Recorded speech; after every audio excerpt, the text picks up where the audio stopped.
Pen spinning is hard, or at least it might seem like that at first. I've probably spent at least 5,000 hours spinning pens, and I think it's safe to say I've gotten pretty good at it, like really good at it, like top 10 in the world good at it, and I'm here to tell you it's probably a lot easier than you think. Even if you're not a pen spinner, you'll probably learn something if you're interested in getting good at anything, as I've used these tactics to get really good at a lot of things too.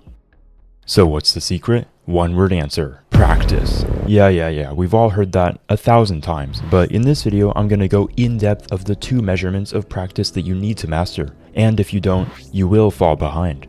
But first, back to pen spinning. If you're a complete beginner and don't know where to start, then practice one of the 4 fundamentals and go from there. The fundamentals are thumb around, charge, finger pass, and sonic. Also, if you are a beginner, just know that using your eyes and slow motion is a pen spinner's best tool for getting good, and relying too heavily on verbal aided tutorials will slow you down in the long run. After learning your fundamentals, learn linkages. I've left many of the most common beginner linkages in the description for those eager to learn. Then after you know some linkages, it's best to make combos. If you want to progress even faster, then join the largest pen spinning Discord server in the description. Okay, now that we have the beginner stuff out of the way, I'm going to tell you the 2 metrics of practice and the methods I use to get to the level I am at now. I like to call these measurements of practice width and depth. Depth basically means how intensely focused you are on practicing.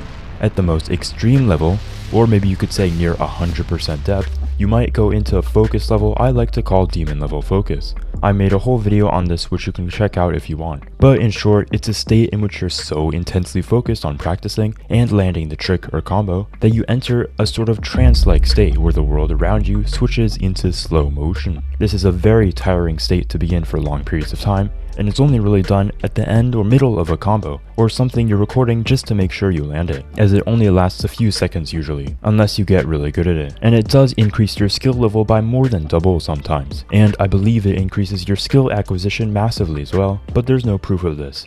On the other end of depth, or close to 0% depth, you'll basically be practicing like a zombie, mindlessly going through the motions, barely learning anything, or at least that's what you might think. Contrary to popular belief, I believe there's massive benefit to this so-called zombie state, where your subconscious mind actually learns a lot. It's definitely not ideal, but it does play a role to getting good when paired with the second measurement, width, which we'll talk about now. Width basically means how much you practice. In short, 0 width means you don't practice at all, and 100 width means you practice 24 hours a day, which is basically impossible. At least conventionally speaking, it's common knowledge that if you want to get good at something, you have to practice more. But how much more? This question has many convoluted answers, but I believe the only right answer is more and less. Let me explain. The most improvement I've ever seen with pen spinning, or anything in fact, is when I'm spending literally all day on it every day, which makes sense. I would sometimes spin my pen for 12 hours a day, several days in a row for weeks. I'm not even kidding. I had no life at the time other than pen spinning, but I got really good at it in that time, right? Yes, but I actually improved the most when I stopped spinning. What? How is that possible? This traces back to a pattern I've seen with many prodigies in many different things, especially that rhythm game, Osu. It would seem players would spend a lot of time playing the game, and then for some unseen reason, they would stop playing altogether, completely 0 plays. A perfect example of this is the now current #1 best player in the game, Emrek. He seemed to play the game quite a bit, but take random long breaks.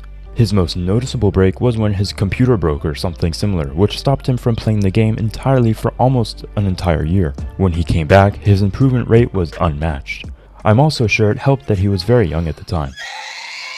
But this just proves my point perfectly. Personally, I unintentionally and intentionally did this method of practicing things, and definitely noticed the fastest improvement when doing so. This method of practicing things kind of feels like a hack or secret cheat code of getting insanely good at things that I don't see anyone else talking about. For pen spinning, I would be completely obsessed over it for a few months, then drop it sometimes randomly for the next couple months. I actually recently did this, and am getting back into it from a pretty decently long period of not spinning for improvement, and my improvement right now of what I'm focusing on is massive. So in short, I believe the fastest way to hack your way to the top of anything, not just pen spinning, is to be completely obsessed with it, thinking about it almost 24/7, and even having dreams about practicing, which I had a lot in my periods of obsession, and then dropping that thing completely, only to come back to it several weeks, months, or even years later. Thanks for watching. If you like this video, then check out some of my other videos too. See you next time.